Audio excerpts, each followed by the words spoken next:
అందరికి ఇక్కడ చూడండి అన్నవాళ్ళొచ్చేసి రిపీటెడ్. అంటే ఇంతకుముందు ఒకసారి తీసుకెళ్లినారు. ఇప్పుడు మళ్ళీ వచ్చి తీసుకెళ్తున్నారు. వాళ్ళ నోట్లోనే ఇనండన్నమాట. ఏ మాత్రం చెప్తున్నారు. మేము ఎట్లా చెప్పినాం రేటు పిల్ల ఎంత మాత్రం ఉందని వాళ్ళే చెప్తారు చూడండన్న. ఎంతుందన్న బరువు ఇవి? 26 అట్లున్నాయన్న. 26 26, ఉన్నాయా? 24 అట్లున్నాయి.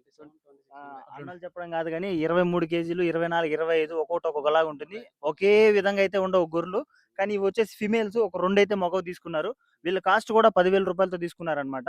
సో, వీళ్ళు రిపీటెడ్‌గా వచ్చినారు కాబట్టి ఆ రేట్‌కి ఇచ్చాము. ఇక్కడేమంటే మీకు ప్లస్ షెడ్‌లో ఉంటాయి. మేత మేస్తా అంటే తింటా ఉంటాయి కాబట్టి మీ కళ్ళ ముందర మీకు నచ్చింది తీసుకోవచ్చు. ఇప్పుడు కూడా అట్లే తీసుకున్నారు వాళ్ళు. వాళ్ళనే అడగండి. ఎట్ట తీసుకున్నారన్న పిల్లలు?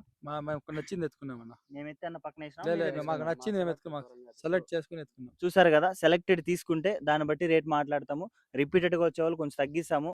మళ్ళీ వస్తా అంటే మీకు కొంచెం రీజనబుల్‌గానే చూస్తామనమాట. మీతో పాటు ఇంక కస్టమర్‌లను కూడా తీసుకురండి. మీకు బాడీలు అవన్నీ కలిసొస్తాయి.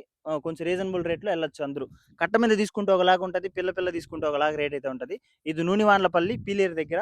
సో, ఇది తిరుపతికి దగ్గర, మదనపల్లికి దగ్గర, రాయచోటికి దగ్గర అనమాట. లొకేషన్ అయితే ఇక్కడ అన్నమయ్య జిల్లా ఇది. Thank you.